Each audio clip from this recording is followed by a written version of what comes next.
देख रहे हैं नेटवर्क 33 राजकुमार के साथ। दोस्तों, नेटवर्क 33 पर आज की कहानी हमारे साथ शेयर की है उत्तर प्रदेश के जिला रामपुर के रहने वाले हमारे एक सब्सक्राइबर ने, जिन्होंने अपने एक जिगरी दोस्त की एक घटना को हमारे साथ शेयर किया है।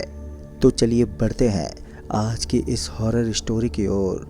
दोस्तों, अवधेश की शादी के कुछ दिन के बाद अवधेश के पिताजी ने अवधेश से इशारे में कहा कि इतना जोश ठीक नहीं है कि कमरे की आवाज़ बाहर तक आने लग जाए। उस रोज अवधेश के पिताजी ने ये बात कह तो दी, पर अवधेश को समझ में नहीं आया कि पिताजी आखिर कहना क्या चाहते हैं। लिहाजा इसके कुछ दिनों के बाद एक रोज जब घर पर काफ़ी रिश्तेदार आए हुए थे, तो अवधेश के पिताजी ने एक बार फिर अवधेश से कहा, तेरी गर्मी तो शांत होने वाली नहीं है, पर मुझ पर इतना एहसान कर, आज रात बहू को अकेला छोड़ दे। कल जब रिश्तेदार चले जाएंगे फिर जो तुझे करना है करते रहना, हमें क्या है, हम फिर से कान में रूई ठूस कर सो जाएंगे। इतना बोलकर अवधेश के पिताजी चले गए। वहीं अवधेश फिर एक बार पिताजी के भाव को समझ नहीं पाया। खैर, सूरज ढला, रात का खाना पीना हुआ और सभी आए हुए रिश्तेदार सो गए। पर जैसे रात के 1 बजे तो एक एक करके सभी रिश्तेदारों की आंखें खुलने लग गईं। दरअसल अवधेश के कमरे से वही आवाज़ें आने लगी जिन आवाज़ों के चलते अवधेश के पिताजी पहले से असहज थे। देखते ही देखते रिश्तेदारों के बीच कानाफूसी शुरू हो गई।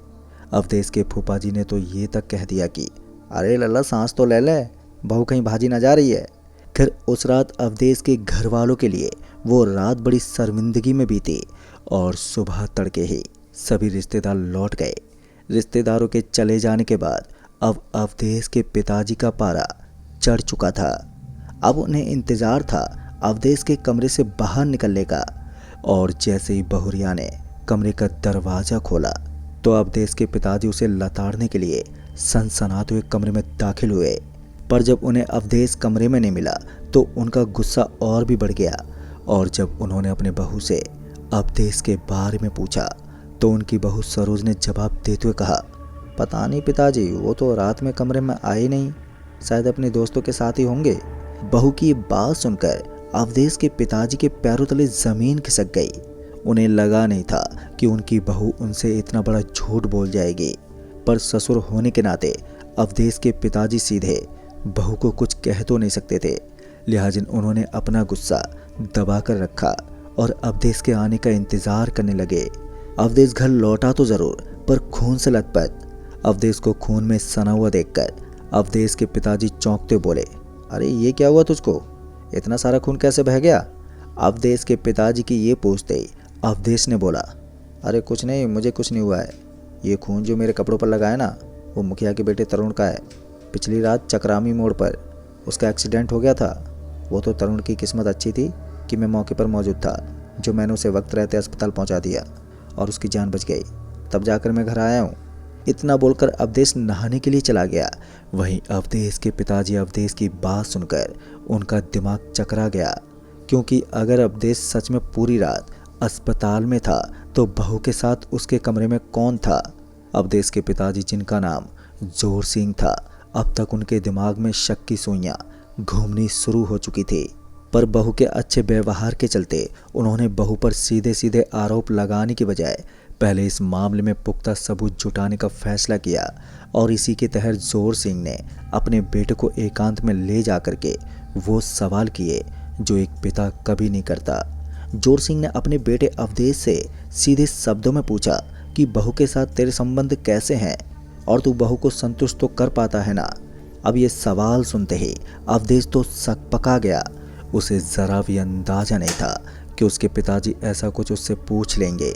खैर, अवधेश ने थोड़ा हिचकिचाते हुए सही, पर जवाब देते हुए बोला, वो क्या है कि अभी तक हम दोनों के बीच में पति पत्नी वाली कोई बात ही नहीं हुई है।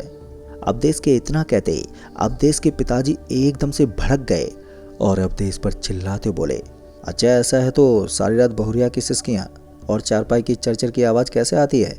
अब ये सुनते ही अवधेश ने आगे अपनी बात बताते हुए बोला, देखो पिताजी, मुझे नहीं मालूम कि आपको बहू की सिसकियाँ और चारपाई की चरचर की आवाज़ सुनाई दी कि नहीं, पर मैं इतना जानता हूँ कि जैसे मैं सरोज के साथ बिस्तर पर जाता हूँ ना, तो वैसे मेरी आँख इतनी भारी हो जाती है कि मैं पल भर में ही गहरी नींद में सो जाता हूँ, और जब मेरी आँख खुलती है तो सुबह हो चुकी होती है। अवधेश की बात सुनने के बाद उसके पिताजी ने बोला, अगर तुझे लगता है बुढ़ापे में मेरे कान बजे हैं तो ठीक है, तो आज रात तू कमरे के बाहर ही सोना।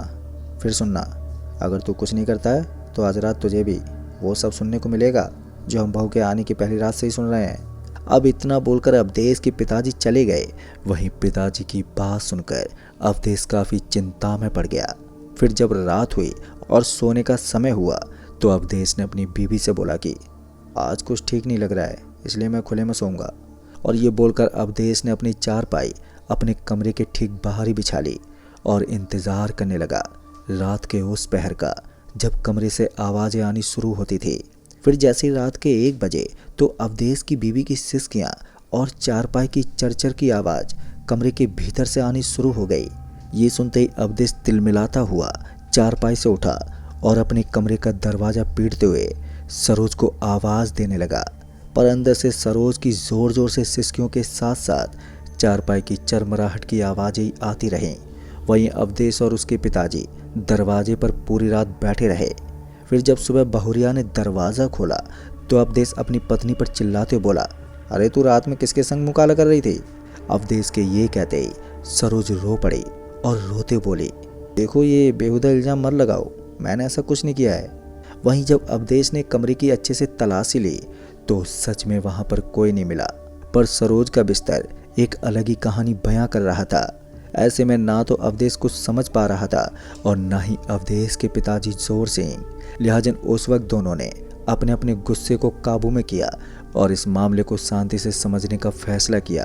पर दिन बीते, हफ्ते बीते, पर उनके हाथ कुछ नहीं लगा और रात 1 बजे का खेला बदस्तूर चलता रहा। फिर इसी बीच अवधेश को एक मंगता बाबा मिले। उस मंगता बाबा ने अवधेश को देखते कहा, देख बेटा, बीवी का सुख तो तुझे नहीं मिला कभी और मिलेगा भी नहीं, क्योंकि जिसे तू ब्याह करके अपने घर लाया है ना, वो पहले से किसी और के साथ बंधी हुई है। जिस तरह से उस मंगता बाबा ने अवधेश की परेशानी का बखान किया, उसे देखते हुए अवधेश को यकीन हो गया कि ये मंगता बाबा ही उसकी समस्या का हल निकालेंगे। लिहाजन अवधेश ने फौरन ही उस मंगता बाबा के आगे हाथ जोड़ते कहा, बाबा मेरी समस्या को दूर कर दो, आपका बड़ा एहसान होगा। अवधेश के अनुरोध करते ही उस मंगता बाबा ने उसे अपने झोले से 9 पुड़ियाँ निकाल कर दे दी और कहा कि इन पुड़ियों को अपनी बीवी के नहाने के पानी में 9 दिनों तक मिलाते रहना और फिर उसके बाद मैं 10वें दिन तुम्हारे घर पर आऊँगा और उसे अपने साथ ले जाऊँगा जो तुम्हारी बीवी के साथ रह रहा है। पर ध्यान रहे, इन 9 दिनों में किसी को भी अपनी बीवी के पास मत जाने देना, खासकर रात को। यहाँ तक कि उसके हाथ का बना खाना भी मत खाना, नहीं तो कुछ भी हो सकता है। दोस्तों ये बोल करके वो मंगता बाबा वहाँ से चले गए और अवधेश वो 9 पुड़ियाँ लेकर अपने घर पर आ गया और उस मंगता बाबा की बात अपने पिताजी और माँ को बता दी। फिर जब अगली सुबह सरोज नहाने गई तो अवधेश ने चुपके से एक पुड़िया उसके बाल्टी में घोल दी। ये करने के बाद जब रात हुई तो अवधेश ने अपनी चारपाई घर के आंगन में लगा ली।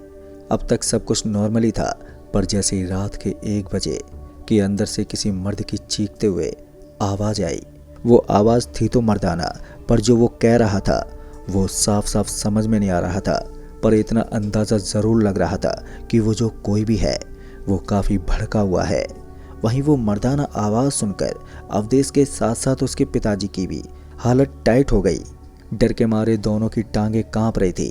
खैर किसी तरह वो रात बीती और जब सुबह सरोज ने कमरे का दरवाज़ा खोला तो उसकी आंखें लाल पड़ी हुई थी, उसके बाल बुरी तरह से उलझे हुए थे। अभी अवधेश सरोज की बिगड़ी हुई हालत को देख ही रहा था कि सरोज एकदम से घुसल खाने की तरफ भागी और जाकर के मलमल के नहाने लगी। पर अच्छी बात ये थी कि अवधेश की माँ ने पहले ही बाल्टी में मंगता बाबा का दिया हुआ पुड़िया घोल दिया था। खैर सरोज नहाने के बाद नॉर्मल हो गई और अपने रोजाना के काम में लग गई। सूरज ढलते ढलते सब कुछ ठीक ही रहा, ठीक पिछले दिन की तरह।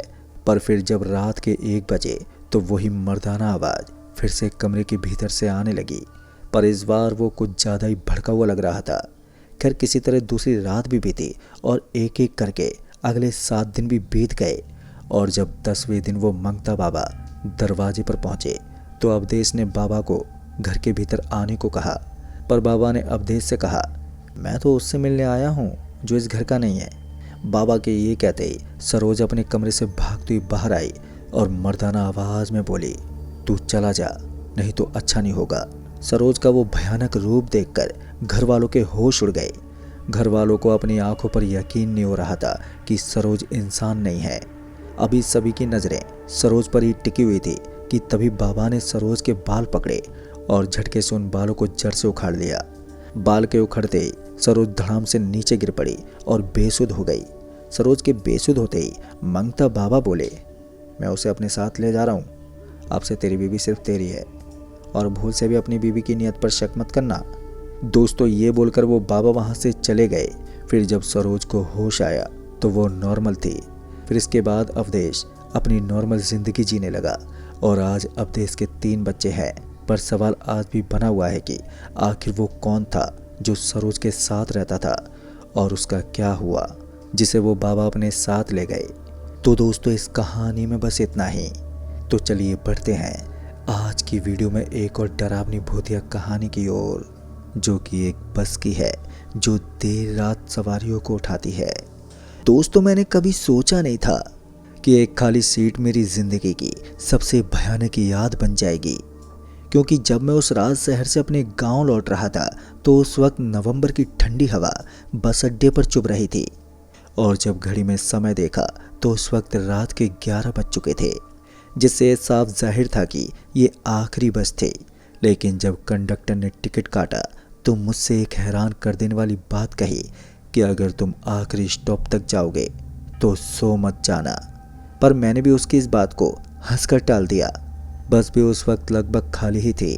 मेरे पीछे की 2 सीटों पर कुछ मजदूर बैठे हुए थे और आगे वाली सीट पर एक बुजुर्ग दंपत्ति और बीच की सीट पर मैं बैठा हुआ था। लेकिन मेरे ठीक सामने वाली खिड़की के पास एक सीट खाली थी जिस पर एक हल्की धूल जमी थी। उसे देखकर ऐसा लग रहा था कि जैसे दिन भर किसी ने उसे छुआ ही ना हो। अभी मैं उस खिड़की के शीशे को ही निहार रहा था कि तभी बस भी धीरे धीरे चल पड़ी और जैसे ही बस चली कि तभी इंजन की घरघराहट और बाहर से आती ठंडी हवा ने आपस में मिलकर एक अजीब सा सन्नाटा बनाकर रख दिया। तभी कुछ देर के बाद पहला बस स्टॉप आया जहां पर बस रुकी, लेकिन उस बस स्टॉप से बस में कोई चढ़ा नहीं। पर तभी कंडक्टर ने दरवाज़ा बंद किया और बस आगे बढ़ गई। फिर मैंने यूं ही नज़र उठाकर सामने की सीट देखी तो मेरा दिल एकदम से धक सा रह गया, क्योंकि वो सीट पूरी तरह से साफ थी। ना कोई धूल, ना कोई गंदगी, मानो जैसे किसी ने अभी अभी बैठकर उसे साफ कर दिया हो। लेकिन इस वक्त उस सीट पर कोई नहीं था। ये सब देखते हुए मैंने खुद को समझाया कि शायद बस के हिलने से धूल खिसक गई होगी और ऐसी छोटी बातों पर डरना बेवकूफ़ी है। तभी मैं फ़ोन निकालकर स्क्रॉल करने लगा, लेकिन पता नहीं क्यों उस वक्त मेरे फ़ोन से नेटवर्क गायब हो चुका था और जब बाहर झांका तो बाहर भी अंधेरा और घना हो चुका था और तो और सड़क पर दूर दूर तक कोई गाड़ी तक दिखाई नहीं दे रही थी। तभी बस की चाल धीमी हुई और बस एक और बस स्टॉप पर जाकर रुक गई, लेकिन इस बार बस थोड़ी देर तक रुकी रही। मैं अपनी सीट पर बैठा सुन रहा था कि बाहर कुछ कुत्ते भौंक रहे हैं और दूर कहीं मंदिर की एक घंटी की आवाज़ भी सुनाई दे रही थी। बस का दरवाज़ा अभी भी खुला हुआ था, लेकिन फिर भी बस में कोई चढ़ा नहीं। और जब कोई नहीं चढ़ा तो बस कंडक्टर ने एक ऊंची आवाज़ में बोला, अरे कोई, ये आखिरी बस है। लेकिन कंडक्टर को कोई भी जवाब नहीं मिला तो ड्राइवर ने बस को स्टार्ट किया और वहाँ से आगे बढ़ चले। तभी मैंने अपनी सामने वाली सीट पर फिर से देखा तो मेरी सांसें एकदम से अटक गई, क्योंकि मेरी सामने वाली सीट पर कुछ देर पहले जो शख्स बैठा हुआ था अब वो उस सीट पर नहीं था। लेकिन हाँ, अब उस सीट पर एक धुंधली सी परछाई बैठी हुई थी जिसका चेहरा साफ नहीं दिख रहा था। बस मुझे उसके कंधों का आभास हो रहा था जैसे कोई उस सीट पर झुका हुआ हो। तभी मैंने अपनी पलकें झपकाई और फिर से देखा तो वो सीट फिर से खाली थी। दोस्तों, अब ये देखकर मेरे हाथ एकदम से ठंडे पड़ गए, पर मैं किसी तरह से खुद को समझाने लगा कि शायद नींद और थकान मेरी आंखों से खेल खेल रही हैं, लेकिन मेरा दिल मेरी बातों को मान ही नहीं रहा था। तभी मैंने एक बार अपनी गर्दन घुमाकर पीछे बैठे मजदूरों की तरफ देखा तो वे सब आपस में धीमे स्वर में बात कर रहे थे, पर उन सबको कुछ भी अजीब नहीं लग रहा था। अभी मेरी नज़रें उस सामने वाली खाली पड़ी सीट पर ही थी कि तभी बस तीसरे स्टॉप पर रुकी। पर जैसी बस रुकी कि तभी मुझे महसूस हुआ कि मेरे सामने वाली सीट की स्प्रिंग हल्की सी दब गई है, जैसे कि उस पर कोई बैठा हो। मुझे उस सीट की गद्दी थोड़ी नीचे झुकी हुई दिखी। ये नज़ारा देखते मैं एकदम से जमसा गया। तभी मुझे किसी के कदमों की आहट सुनाई दी। उस आवाज़ से ऐसा लगा जैसे वो आवाज़ बस के भीतर गूंजी हो, जबकि बस के भीतर कोई चल ही नहीं रहा था। लेकिन मैंने किसी तरह से हिम्मत करके कंडक्टर को आवाज़ दी, अरे भैया, बस में कोई चढ़ा है क्या? लेकिन मेरी इस बात से वो कंडक्टर मुझ पर झुंझुलाते हुए बोला, अरे नहीं, सिर्फ तुम ही तो देख रहे हो यहाँ पर, मैं तो हूँ ही नहीं। पर मैंने उसकी बात का बुरा नहीं माना और तभी कांपती उंगली से सामने इशारा किया और मेरे इशारा करते ही वो कंडक्टर मेरी तरफ आया और उस सीट को देखा और उस सीट के पास जाकर उसे हाथ से दबाया और एकदम से हंसते बोला, अरे ये पुरानी बस है, इस सीट की स्प्रिंग ढीली है, इसलिए ऐसा हो रहा है। लेकिन उस कंडक्टर की हंसी मुझे राहत नहीं दे पाई, क्योंकि जब वो वापस से मुड़ा तो मुझे साफ लगा कि सीट फिर से दब गई है, मानो जैसे किसी ने उस पर दोबारा से बैठने की जगह बनाई हो। मैं अभी इसी उलझन में था कि इसी बीच बस भी अब शहर की रोशनी से काफ़ी दूर निकल चुकी थी। खिड़की के बाहर सिर्फ काली सड़क और कभी कभार पेड़ों की परछाइयाँ दिखाई पड़ रही थी, जिस वजह से मेरा दिल काफ़ी तेज़ धड़क रहा था। तभी मैंने तय किया कि अब मैं उस सीट की तरफ नहीं देखूंगा, पर मैं जितना उस सीट से बचता तो उतना ही मेरा मन उसी ओर खिंचता जा रहा था। लेकिन दोस्तों, अगले स्टॉप पर बस जैसे रुकी कि बस का दरवाज़ा अपने आप ही आधा खुल गया, जिस पर बस ड्राइवर ने गुस्से में बोला, अरे कंडक्टर, दरवाज़ा ठीक से तो बंद करो। आवाज़ सुनते ही कंडक्टर भी अपनी सीट से उठकर गया, पर जैसे वो दरवाजे के पास गया तो उसी पल मुझे लगा कि सामने वाली सीट पर फिर से कोई बैठा है।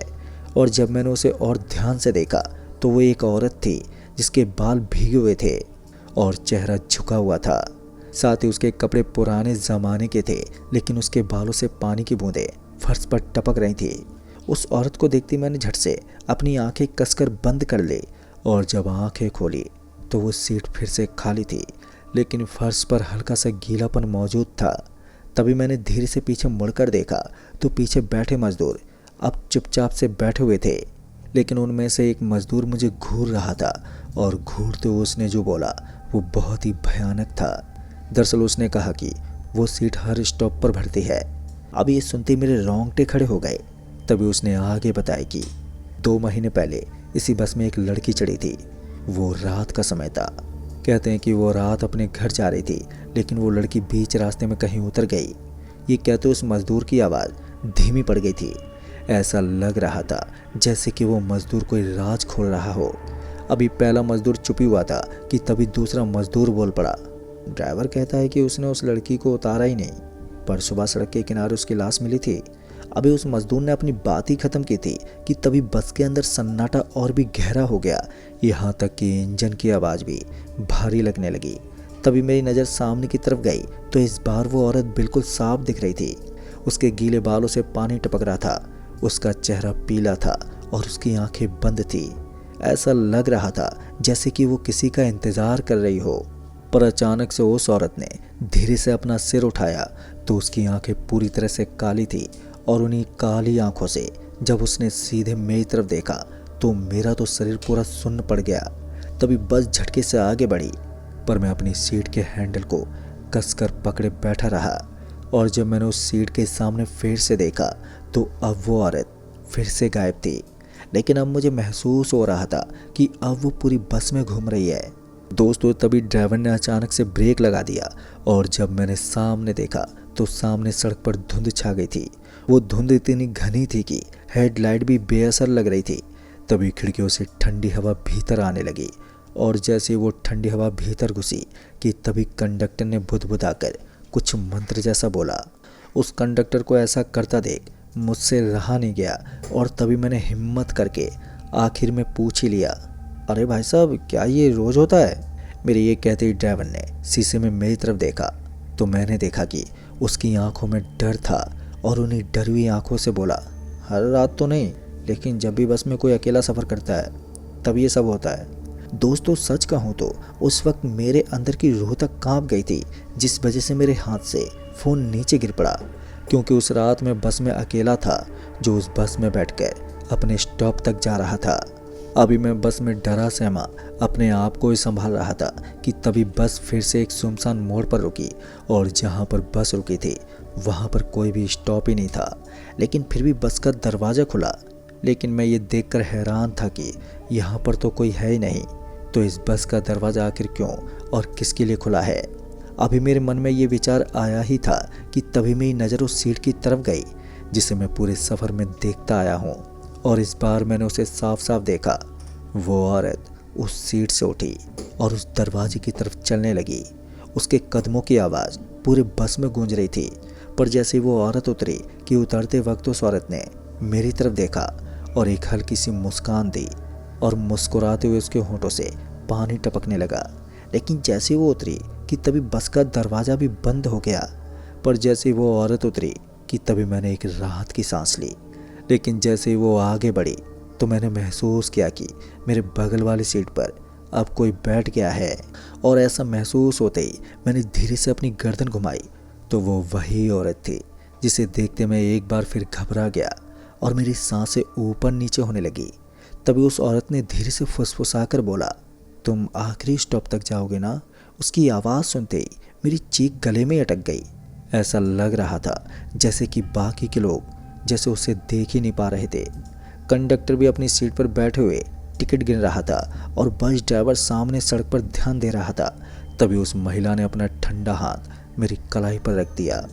उस महिला की पकड़ एकदम बर्फ़ जैसी थी और मेरी कलाई पकड़ते हुए बोली, आप मुझे मेरे घर छोड़ देंगे। दोस्त तो डर इस कदर था कि मैं कुछ बोल ही नहीं पाया। बस मेरा सिर हिल गया।